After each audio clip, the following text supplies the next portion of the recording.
ያዞምባ ክሮኮዳይል ቲርስ የአባባል በምዕራባውያን ስነ ጽሑፍ ውስጥ በስፋት የታወቀው በ14ኛው ክፍለ ዘመን ሰር ጆን ማንዴቪል በተባለ ተጓዥ በጻፈው መጽሐፍ አማካኝነት እንደሆነ ይነገራል። በኋላም ታዋቂው ጸሐፊ ዊሊያም ሼክስፒር በድርሰቶቹ ውስጥ በመጠቀሙ ዓለም አቀፋዊ ዝናን አግኝቷል። ያዞ እንባ ማለት ሰው ሰራሽ ሐዘን ወይም ያስመሳይነት እንባ ማለት ነው።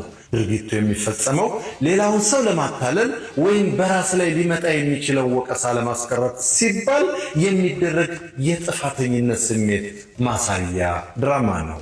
ያዞምባ የሚባለው ሐሳብ የመጣው ስለ አዞዎች ከሚታመን አንድ የተሳሳተ አመለካከትና በአሁኑ ጊዜ ከተረጋገጠ ሳይንሳዊ እውነታ ነው።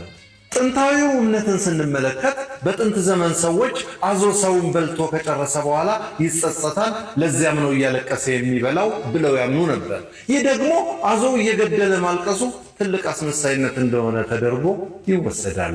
ሳይንሳዊ እውነታውን ስንመለከት አዞዎች በእርግጥም ስጋ በሚመገቡበት ጊዜ ከዓይናቸው እንባ ይወጣል። ነገር ግን ይህ እንባ የሚመጣው ከሐዘን ሳይሆን ከፊዚዮሎጂያዊ ወይም ከአካል ክፍሎች ሂደት የተነሳ ነው።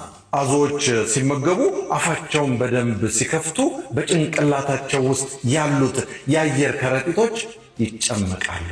ይህ ግፊት በእንባ አመንጭ እጢዎቻቸው ወይም ላክሪማል ግላንድስ ላይ ጫና ስለሚፈጠር እንባው እንዲፈስ ያደርገዋል። እንዲሁም በሚመገቡበት ጊዜ አየር ባፍንጫቸውና በሳይነስ ውስጥ ሲያልፍ የእንባ እጢዎችን ስለሚያነሳሳቸው እንባው ይወጣል። የአዞ እንባ የምንልበት ምክንያቱ አዞው በአንድ በኩል ለምግቡ ወይም ለስጋው በደስታ እየገደለ በሌላ በኩል ደግሞ እያለቀሰ መታየቱ ትልቅ ቅራኔ ነው።